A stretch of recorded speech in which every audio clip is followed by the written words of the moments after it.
네, 울산도 코로나19 확진자가 늘고 있습니다. 언론도 시민들도 보건당국이 제공하는 정보에 귀를 기울일 수밖에 없는 상황인데 울산시의 대응은 어떤지 알아보겠습니다. 네, 김문희 기자 남아 있습니다. 어서 오십시오.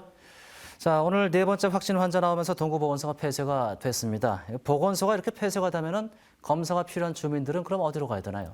네, 보건당국은 확진 환자가 방문했기 때문에 방역 매뉴얼에 따라 방역하고 보건소를 폐쇄했다고 밝혔습니다. 그러면서 증상이 의심되는 환자는 인근 지정병원으로 안내하고 있다고 말했습니다.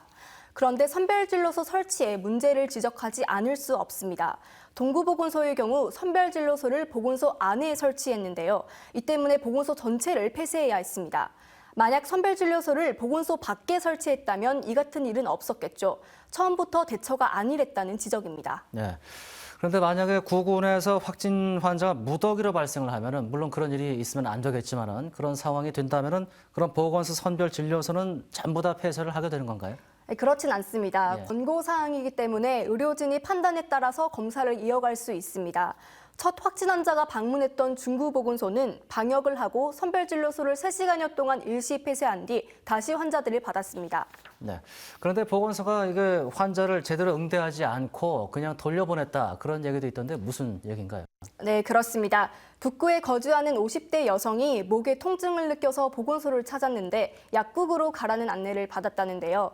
이 여성의 경우 같이 일하는 회사 동료가 신천지 교인인 것을 확인하고 보건소 측에 알렸지만 보건소는 검사해 줄 수 없다며 돌려보냈다는 겁니다. 신천지 교인을 찾아내야 하는 시점에 적어도 사실 여부를 확인하거나 보건당국에 이를 알렸어야 했지 않나는 생각이 듭니다. 그리고 확진 환자의 동선을 구체적으로 밝히지 않는 거 이것도 많이 지적을 받던데요. 네, 울산시는 첫 확진 환자가 발생한 당일 확진 환자가 울산 신천지교회에서 예배를 본 사실을 즉각 알리지 않아서 논란이 됐었는데요. 현재 울산시 홈페이지를 통해 확진 환자 동선을 공개하고 있지만 자택, 친구 집 이렇게 공개돼 있어서 시민들이 스스로 대비하기에는 미흡한 수준입니다. 다른 시도는 어떻게 하고 있습니까?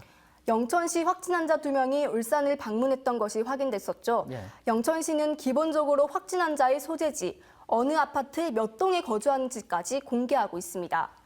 코로나19가 전국적으로 확산하는 상황에서 보건당국이 모든 밀접 접촉자를 확인하는 것은 현실상 불가능합니다.